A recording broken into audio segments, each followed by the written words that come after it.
What's up, everybody, and welcome back to the channel. And today we have another build video for our Paladin. Now, this is the Paladin class that we ended up respecing into. We played through the entire game as a Holy Bolt Paladin build, but we ended up shifting into a Shield Toss Paladin, and I'm glad I did. This is the most powerful build that I have.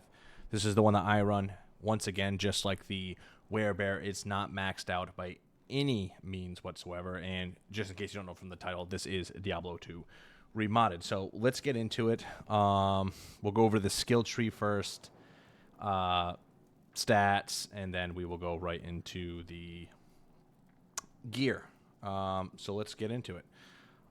So what we ended up, actually, you know what? Screw that. We're going to do gear first. Main reason is because our skill allocation has something to do with our gear. I'm not actually sure if this is a big deal. I might go back to what I was using beforehand, but we'll get to that. So let's get into it. So the main item that we need to do most of our damage in this build is a grief. This grief is literally going to make or break the shield toss build in terms of damage. So definitely need to be running one of these. This didn't even roll perfect, but it did roll with great damage to plus 388 to the fast damage. But this thing really does make or break this build. So we're doing grief, a Shaco with a perfect topaz for the extra magic finds. We have 74% magic find. Obviously, a Shaco's good on almost any build.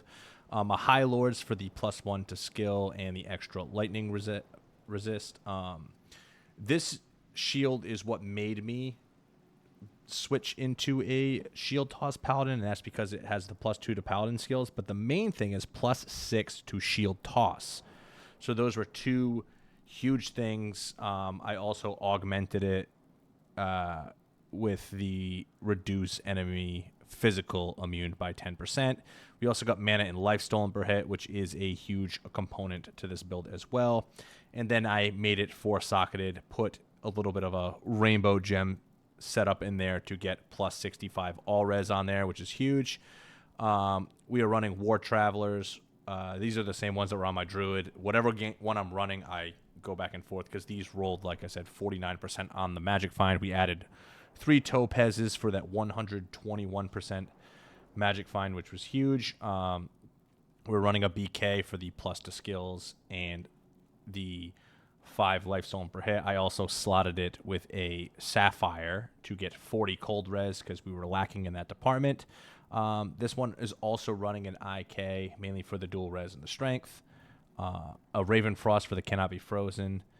And Laying of Hands for the faster attack speed and the 50 fire res.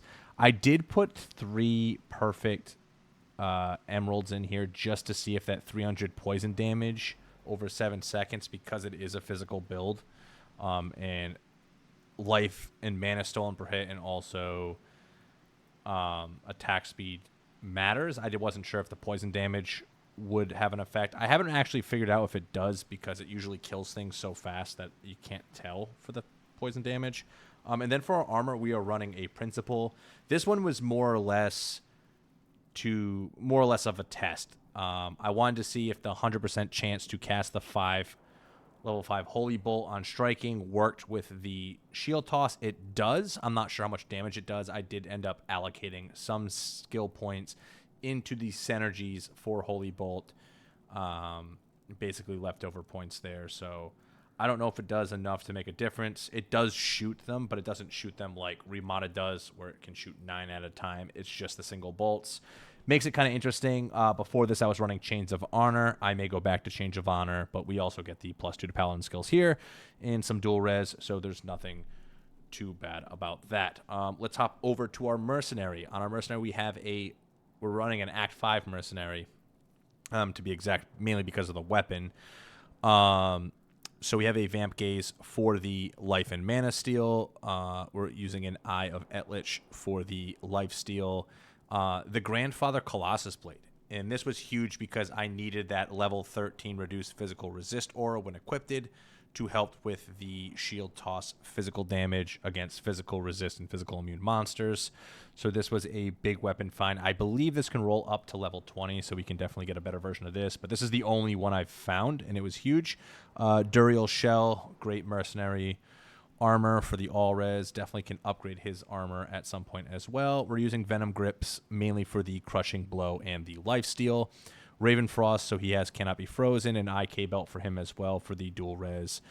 And the strength, I think I need a little bit extra strength to be able to equip that. A Dwarf Star for the life and the fire absorb mainly, and some Alder's Boots for the fire res, faster run walk, and the 52 life. So that's what we're using on our mercenary. Let's get into our skill tree now. Our main skill is Shield Toss, so we did max that.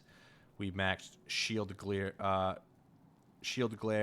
Holy Shield, and Zeal to get the prerequisites for Shield Toss. We didn't have to put anything into Smite, which was nice. This is where all our points are allocated here.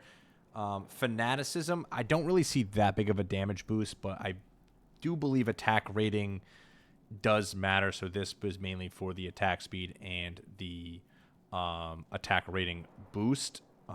Damage boost, it doesn't damage boost it like it does Smite, so there may be some better alternatives. If anybody has actually played this character and knows that there are other alternatives, please leave that in the comments section below. Like I said, this build is not maxed out. This is just the way that I've built it and played through the game and had fun with it, so I'm definitely open to critiques, comments, suggestions, anything you got for me. I am all ears, and I will respec if I have to. And then these are just, we put 10 points into Hold Fast and 10 points into Hear My Prayers as synergies for Holy Bolt, which was nice. And we get the extra when Holy Shield is active. As far as our stats go, enough strength to wear gear. Dexterity is more for, I don't even know if we have max block. Do we have max block? We have max block, and attack rating is a big thing. I mean, that's only 65%, so we definitely need a boost there. And it goes up to 95% when we add Fanaticism. So that's our main reason why running Fanaticism there. If you notice, the damage boost is really like 100 damage, so it's not that crazy. We're doing... By running the principle, we did lose about 1,000 damage, but it still smushes super fast, so you really don't need that extra damage. We lost about 1,000 damage per hit, which is quite severe yeah, actually, I don't even know how I lost all that. That might have been from something else. I don't actually know. But running the principle, that didn't really hurt that bad. And then the rest, obviously, into Vitality. Let's just take a look here. 212 Magic Find, 15% Lifesteal, and 6% Mana Stolen per hit. This character is great. It's great on Players 8. Let me just make sure that I am in Players 8 right now. And I'm going to go run some Chaos just so you can see just how good this thing truly is. Players 8. No problem here, and it just bounces off everything. It just kills. And with the life steal and the mana steal, you never really have to worry about resource. It does struggle a little bit in single target, but it's not bad. It attacks fast enough. Survivability is great because of the life steal and the mana steal. There's definitely ways to improve this build, but it's super fun. It kills quick. I mean, if you notice, you can see the X's where I miss. And that's an attack rating thing. Like, this guy was extra strong. Not that big of a deal. So I just spilled my drink on me. But other than that, this thing does crush pretty good. I'm a huge fan of this build. If you haven't tried it, I would definitely try it out. I've been enjoying making these build videos because they're sometimes my favorite ones to watch. So I appreciate everybody tuning in and everybody watching. Open to suggestions for other builds you want to see, other classes you want to see. But yeah, this thing crushes. The gear isn't super expensive. I think the Grief and the Shaco might be the two most expensive things, and this might be somewhat rare. and maybe the War Trials. But this is basically for the Magic Find. You can definitely find something else to put in slot there to get some extra res. If you notice, we're not super great on res, but we're doing okay. So there's definitely ways to min-max this build a lot better. But definitely give it a try if you have a Paladin and you're unsure what to run. I think it's better than the Hammerden is, in my personal opinion. So give it a shot. And let me know in the comment section below if you have built a Shield Toss Paladin. Is it better than mine? If it is, let me know what you've done differently in the comment section. But that does it for me. If you guys enjoyed the video, please hit a like, subscribe. I'm trying to get to 100 subscribers by the end of the year. Hope you all had a great Christmas and a great holiday, and I will catch you next time. Peace.